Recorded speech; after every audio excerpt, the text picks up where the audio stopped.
ES Audio. Hi, I'm John Weeks, and this is the Evening Standard's Tech and Science Daily. Coming up, are we a step closer to the drone superhighway?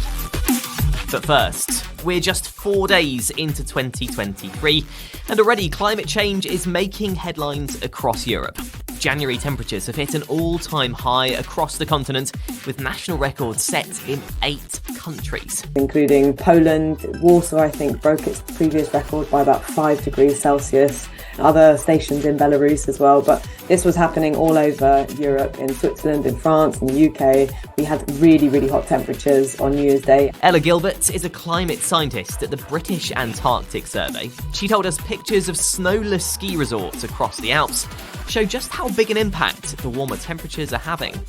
Especially seeing somewhere like the Alps completely grassy and not covered in snow at all, it really does have quite a lot of poignancy. It feels like it hits home quite a lot, and it's likely that the Alps is going to lose a lot of its snow by the end of the century if we keep doing what we're doing. And Ella told us what exactly is causing these highs here in Europe, while across the pond, the USA is being hit by a deep freeze. That's caused by lots of Arctic air coming much further south than is typical.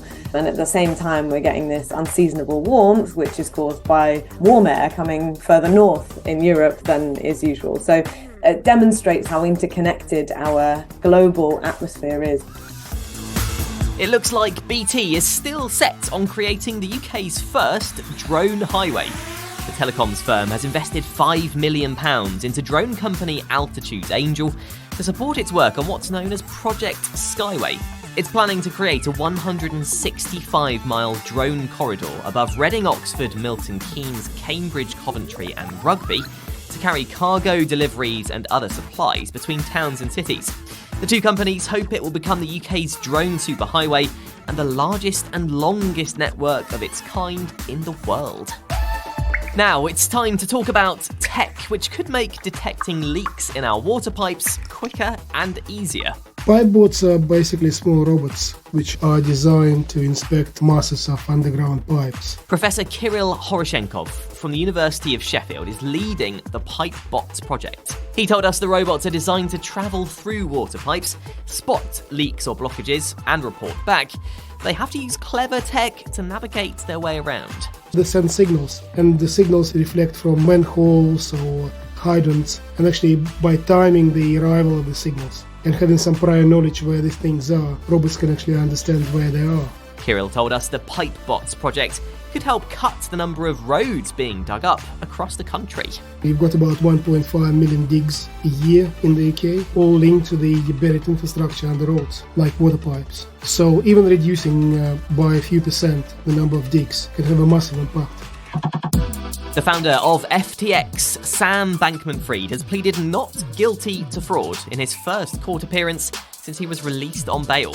The 30-year-old, whose personal fortune was once valued at over £20 billion, was arrested in the Bahamas in November, shortly after the collapse of his cryptocurrency empire. He was charged by the US Securities and Exchange Commission with fraud and violating campaign finance laws. It's alleged that he stole billions of dollars of customer money to buy real estate and make political contributions.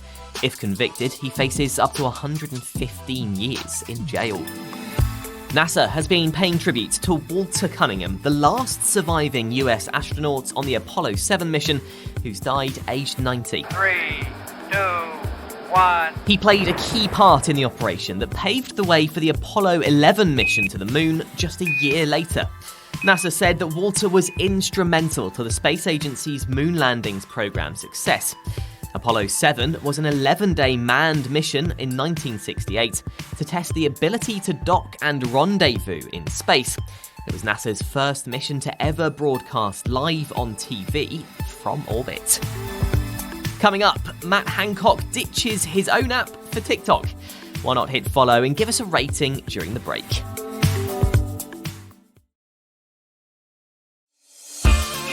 Welcome back.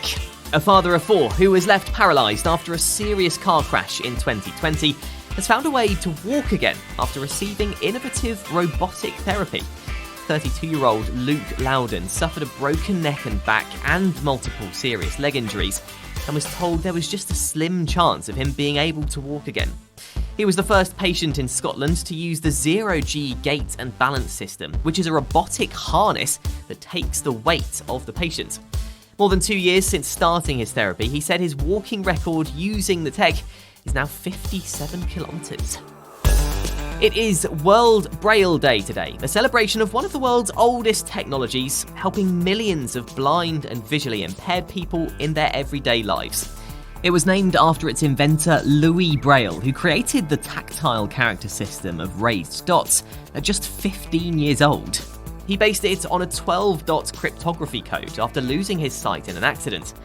The UN said Braille is essential in the context of education, freedom of expression and opinion, as well as social inclusion. And finally, MP Matt Hancock is shutting down his own app.